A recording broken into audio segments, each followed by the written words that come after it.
Hello everyone, I welcome to my YouTube channel study Bhaskar.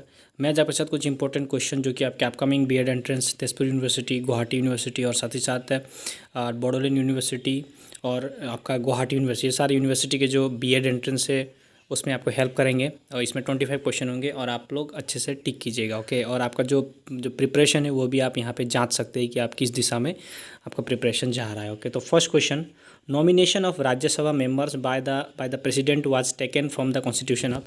जो कि nomination of Rajya Sabha member जो कि आपका प्रेसिडेंट जो करता है वो कौन से कॉन्स्टिट्यूशन से लिया गया थे। तो ऑप्शन देखिए, USA, Ireland, south Africa, France. तो द फर्स्ट क्वेश्चन जो करेक्ट आंसर है ऑप्शन नंबर बी, आयरलैंड। हमने ये आयरलैंड से लिया है, ओके। यूएसए से लिया है हमारे fundamental right, okay. Fundamental right लिया है आपका यूएसए से। और आपका जो आपका फंडामेंटल राइट यूएसए से लिया है।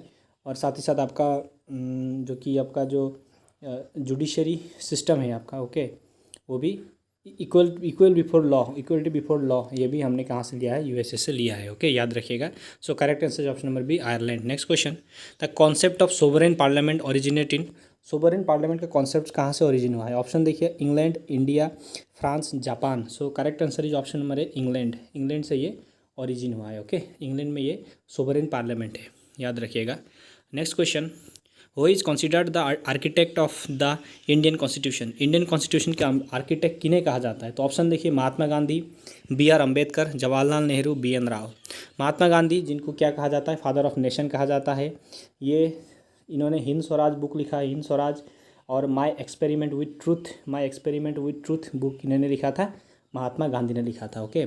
और जो इसका जो करेक्ट आंसर होगा आपका option number B, B R Ambedkar. B R Ambedkar जो कि हमारे इंडिया के फर्स्ट लॉ मिनिस्टर भी थे, ओके। उन्होंने ही वो क्या थे, आपका ड्राफ्टिंग कमेटी के भी चीफ थे, ओके। ड्राफ्टिंग कमेटी के भी चीफ थे और इनको ही कहा जाता है आपका architect of Indian constitution. Next question, 8 schedule of constitution of India deals with. जो 8 स्केड्यूल है वो किस चीज़ के साथ डील करता है, ओके। ऑप्शन देखिए, languages, power of union and state, finance commission, none of this. So correct answer is option number A, language. हमारे इंडिया में जो ऑफिशियल लैंग्वेजेस कितने हैं, 22 है, याद रखिएगा 22, ये भी आप इंपॉर्टेंट है। Who is called the father of Indian constitution. Father of Indian constitution किन्हें कहा जाता है। तो ऑप्शन देखिए, B N Rao, doctor B R Ambedkar, N G Iyengar, doctor Rajendra Prasad. So correct answer is option number B, doctor Rajendra Prasad, sorry, doctor B R Ambedkar. Rajendra Prasad जो कि drafting committee जो कि हमारे जो कॉन्स्टिट्यूशन असेंबली था, कॉन्स्टिट्यूशन असेंबली, वहाँ के फर्स्ट प्रेसिडेंट कौन थे, राजेंद्र प्रसाद। कॉन्स्टिट्यूशन असेंबली के first president was Rajendra Prasad, okay. Next question, the constituent assembly was set up in. जो कॉन्स्टिट्यूंट असेंबली कब सेटअप किया गया था। ऑप्शन देखिए, फरवरी 1946, नवंबर 1946, फरवरी 1947, नवंबर 1947। सो इसका जो करेक्ट आंसर है यहाँ पे थोड़ा गलत दिया गया है। करेक्ट आंसर होगा आपका 9 दिसंबर 1946, ओके। याद रखिएगा 9 दिसंबर 1946 को ये असेंबली बैठा था। सबसे पहले टेम्पोरारी जो प्रेसिडेंट थे सचिमानंद सिन्हा, और जो परमानेंट प्रेसिडेंट कौन बने हैं वो है राजेंद्र प्रसाद। इंपॉर्टेंट, याद रखिएगा, okay.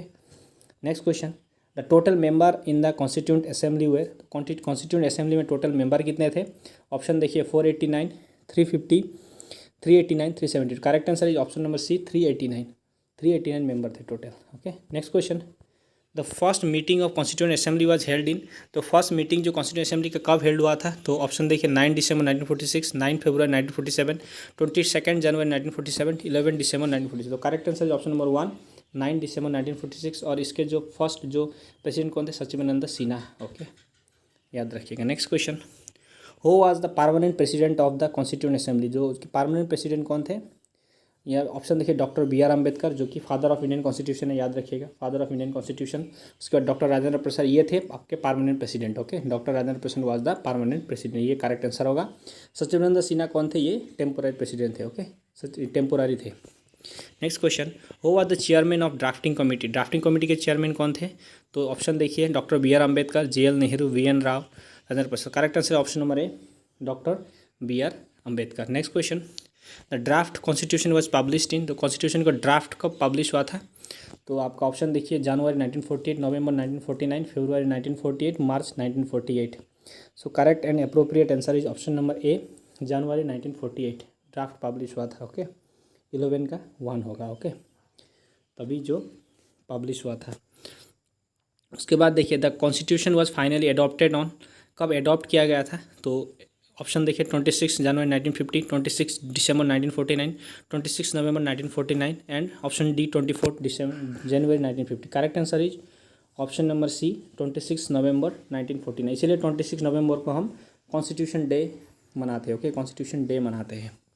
Next question, the objective resolution was introduce in the constituent assembly by, objective resolution किन्होंने लाया था, B N Rao, J L Nehru, B R Ambedkar, doctor Rajendra Prasad. So correct answer is option number B J L Nehru, Jawaharlal Nehru ने ये objective resolution लाया था। Okay, और इनका famous session याद रखें 1929 लाहौर सेशन, तब क्या क्या कहा गया था, पूर्ण स्वराज का मांग किया गया था। ये भी आप याद रखें। Next question, who was the constitutional adviser to the constitution assembly, तो कौन थे constitutional adviser, V N Rao, B R Ambedkar, Rajendra Prasad, K M Munshi. तो correct answer is option number A B N Rao. B N Rao कौन थे, कॉन्स्टिट्यूशन एडवाइजर थे। Next question, the names of the states and UTs are described in first schedule, second schedule, eighth schedule, sixth schedule.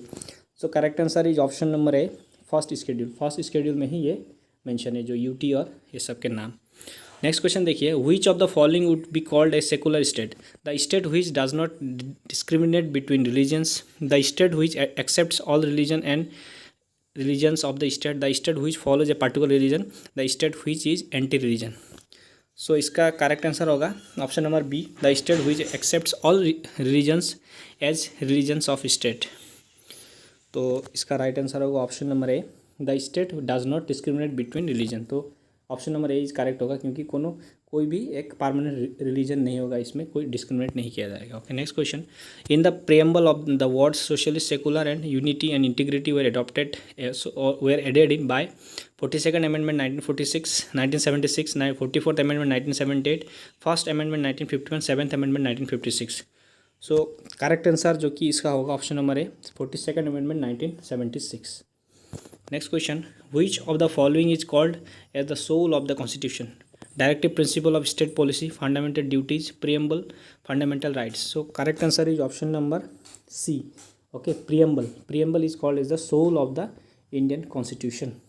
next question, which of the following has been described as the heart and soul of the Indian constitution, fundamental rights, directive principle of state policy, right to constitutional remedies, the preamble।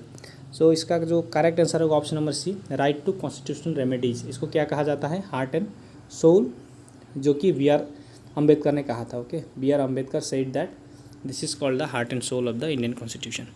Article 17 of Indian constitution deals with, article 17 किसके साथ deal किया जाता है, education, health, evolution of untouchability. Option number C is the correct answer, evolution of untouchability.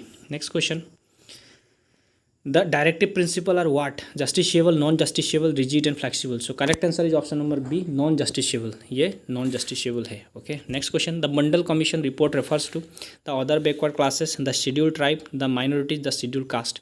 so correct answer option number A, the other backward classes। Mandal commission जो कि 1977 में आया था, जो कि मुरारजी देसाई के टाइम में ये आया था।